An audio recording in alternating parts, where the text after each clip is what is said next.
Shabubu,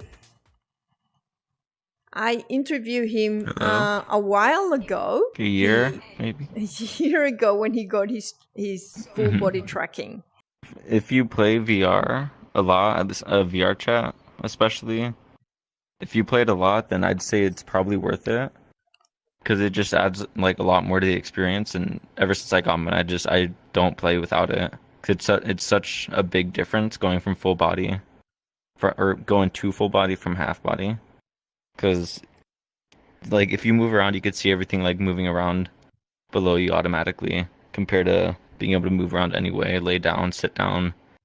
It's just a whole different experience, and it makes it a lot more realistic, and it makes it easier to get immersed into the actual game. The way I walk like this, right? And the way you walk, Yeah. definitely you can see a human behind your avatar. Okay.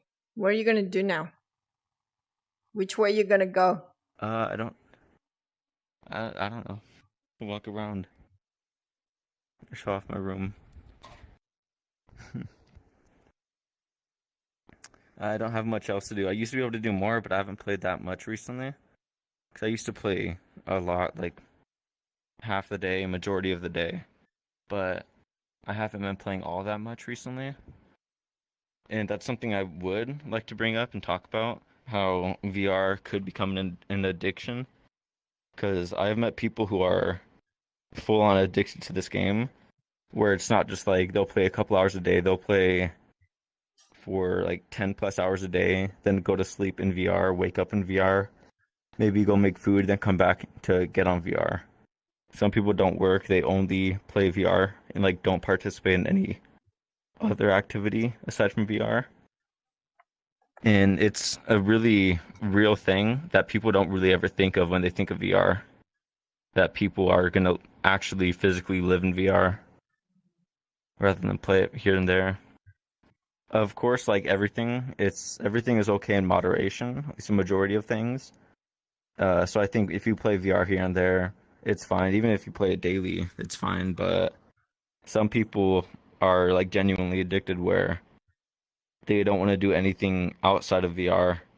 So they won't go out. They won't make an attempt to go talk to people, which, not being or being socially anxious is a big thing. But there's some people who they don't want to do anything else. They don't go outside. They don't search for a job, which, to each their own.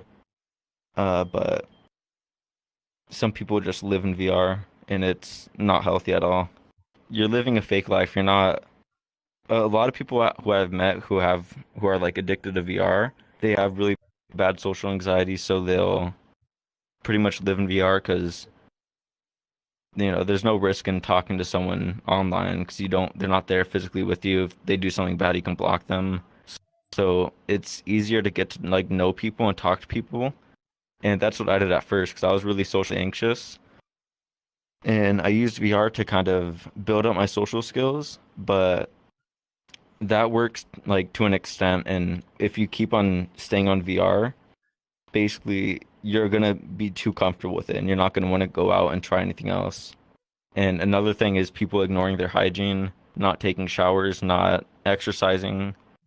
What VR is good for, at least when it comes to that, and what I've experienced, is being able to hold a conversation. So it might not be good for like if you want to like let's say go out to a bar or something, walk up to people and become friends. It might be a little difficult to do that if you only play VR.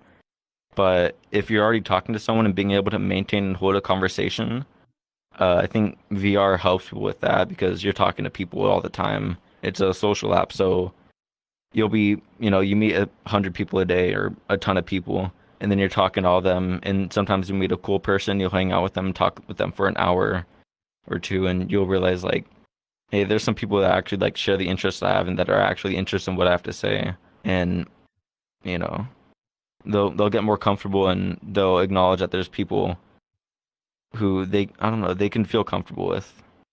What made you snap out and say, that's it, I'm going out of VR chat? It was a mix of like everything, I guess. It was me getting like really, really depressed and I had a lack of motivation to do a lot of things in my life, like I don't know, do school, get a job, start working, just anything that involved me getting out of the house and doing any sort of like physicality thing. Um, so that made me very, very depressed, and that made me, feel like shit all the time. And then I used VR as like an escape from that because I mean, you can put on your headset and be in a completely different place in your room. Because right now my room is really tiny, but with my headset on, it looks like I'm in like a huge area with a bunch of stars above me. So if you're in like a bad environment, then you can just use VR as an escape, which I was doing. I wasn't trying to like go to the root of the problem and figure out why I was feeling so bad all the time. And something that brought me out of playing VR all the time was a group of friends that I made, and we started playing a lot of games outside of VR because I met one of them when he was playing on desktop, and then he ended up inviting me to a Discord server, and from then on out, I started like playing more with him. I didn't play with them all that much at first, but they kept on messaging me, be like, "Hey, come out, come hang out." They were like reaching out to me to come join them, so that eventually led me to get off of VR as much I was, or stop playing as much as I was to go hang out with them. And then from me getting off and being able to look back on it, I was able to realize that VR was a big issue for me because it was me using it as an escape rather than an actual social app to talk to people.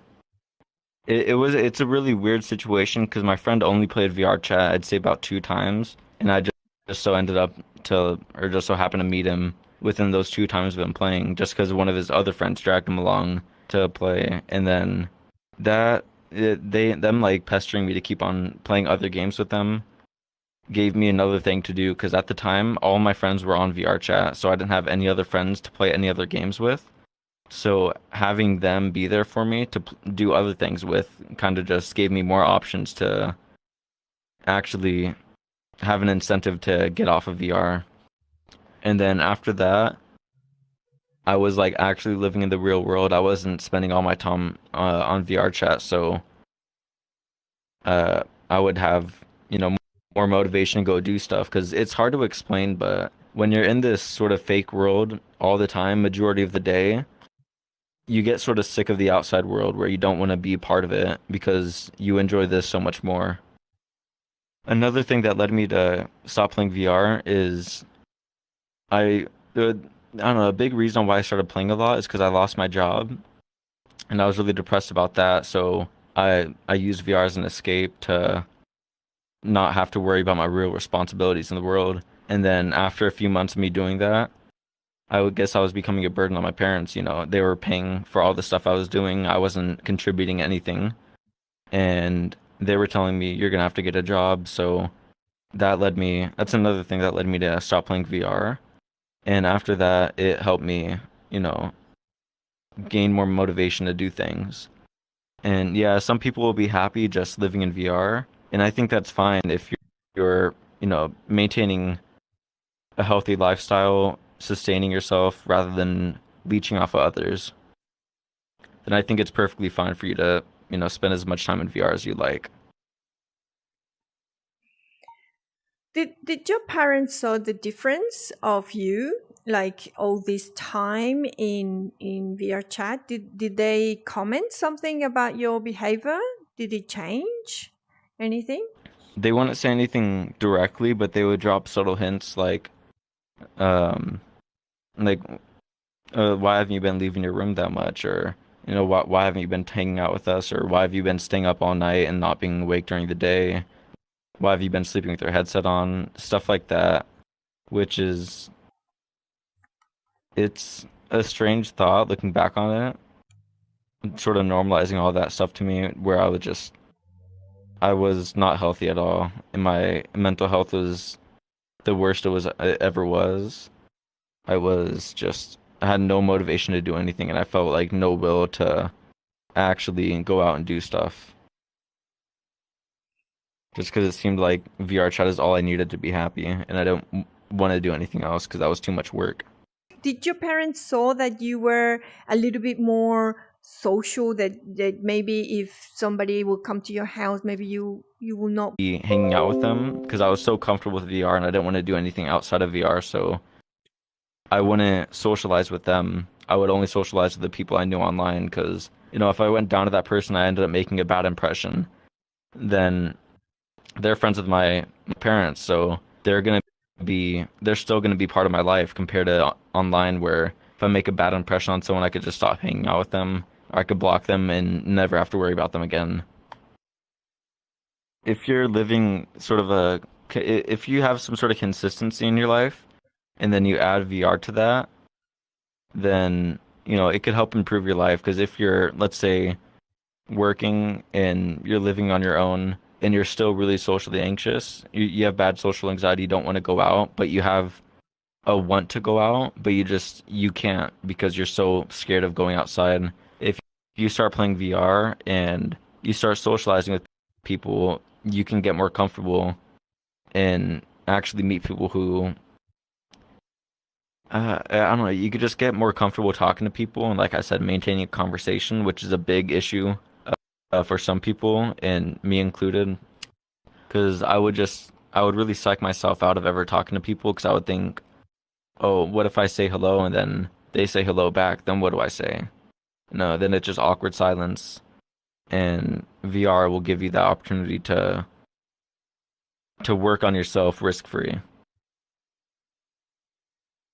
I'd say probably like 2 months in, just about, I was, playing for 10, 14 hours a day and then sleeping in VR, waking up with my headset on, joining the world, hanging out with people until I got hungry. Then I would go make food, eat, and then come back on VR.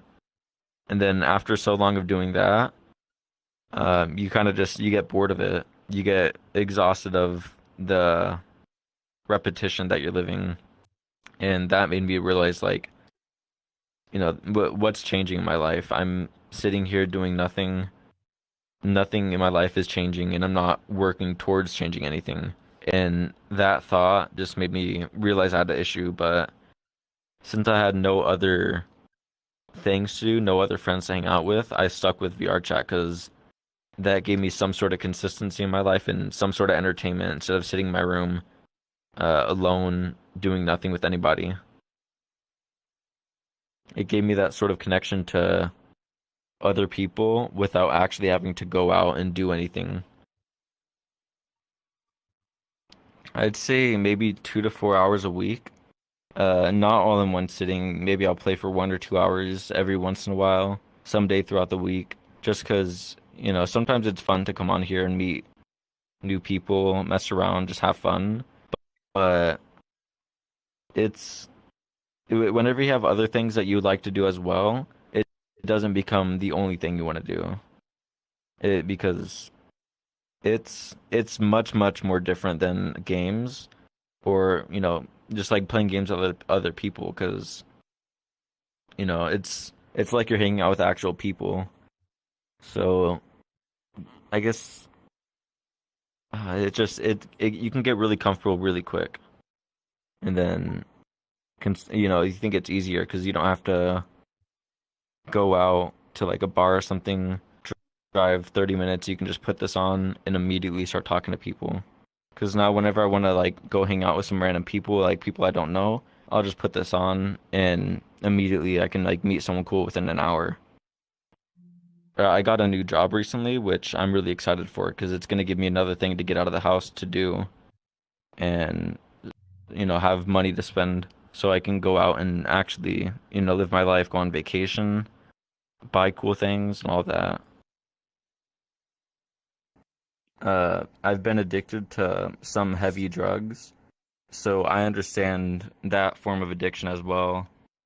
And of course, it's different on VR than, drugs, but the addiction sort of lifestyle is the same, where you'll sacrifice things in your life that you shouldn't be getting rid of just to keep up that addiction.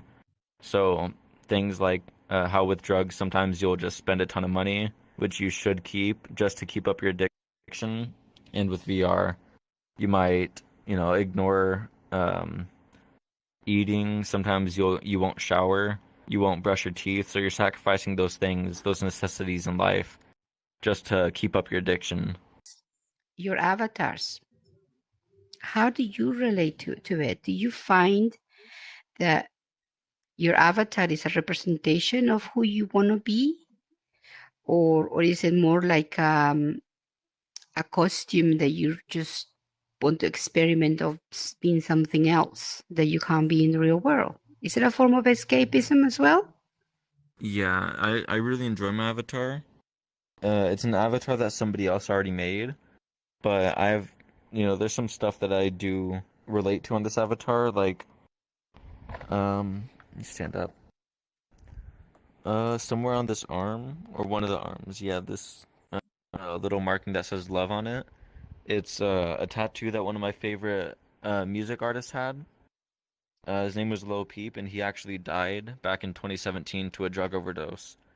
And he's my favorite artist. So the fact that this avatar has that on it, it makes me relate to it. And then these colors I have on it, I really like this whole color combination. And then I actually added my own little detail where the eyes are of this broken heart with a star, which is another tattoo that the guy Lil Peep had. And I actually have that tattooed behind my left ear.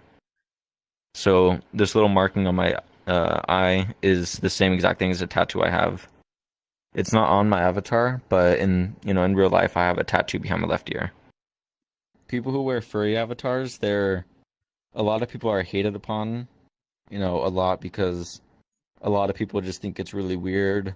They might associate us with people who like to have sex with animals, which are called zoophiliacs, which is those people are not accepted in the community at all. They are shamed upon. Nobody likes them. They're hated by the community entirely, and people always just associate us with them purely because we have anthropomorphic animal avatars, or we're interested in those things.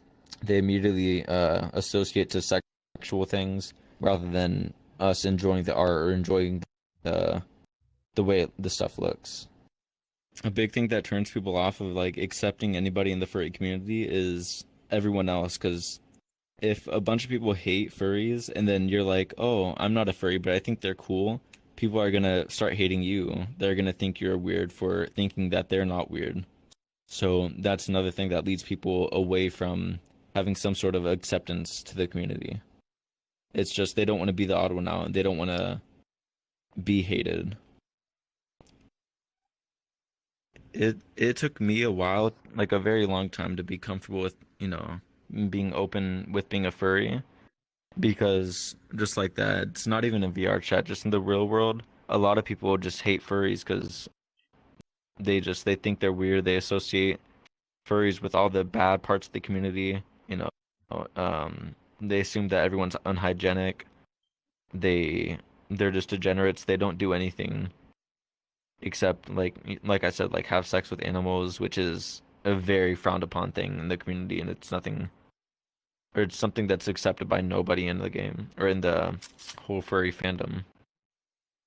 And it took me a very long time to get comfortable with it because I was scared of being rejected by everyone else, but I grew to sort of strive to be more comfortable being myself rather than who other people want me to be. Yeah. And ever since then, I've been a lot happier with myself because I've been meeting people who share my views and share my interests, because I'm not scared of who I really am. And not being scared of who you are will make other people feel more comfortable being who they are, because they don't have to put that mask on to fit in with everyone else. I would recommend it. It's not something that I would be like against, where it's like don't do it unless you have to, because I think VR is a very, very cool concept, and I think it is genuinely going to become the future. And if you have social anxiety and you want to give it a try, I say like go for it, because you can be like an early adopter of VR, and you could see what it really can do for people instead of just a way to pass the time or kill time. You could see it have like a genuine improvement on your life. The VR is here, it's the future, but we have to be careful about what? What do you think we have to be careful about? You don't want to start sacrificing things in your life to keep up with playing VR. So yeah, like if you're working a job, you don't want to call off days just to play VR. You don't want to like cancel plans with friends to play VR, or not go out to eat, not go get food, anything like that that you would normally do. You don't really want to sacrifice those things just to keep on playing VR, because over time you'll only want to do VR, and then after you play VR so much that you get bored of it, you're gonna not be comfortable doing all those things you used to do. So I'd say you want to keep it and maintain a consistent lifestyle, and then you add VR on top of that. Yeah.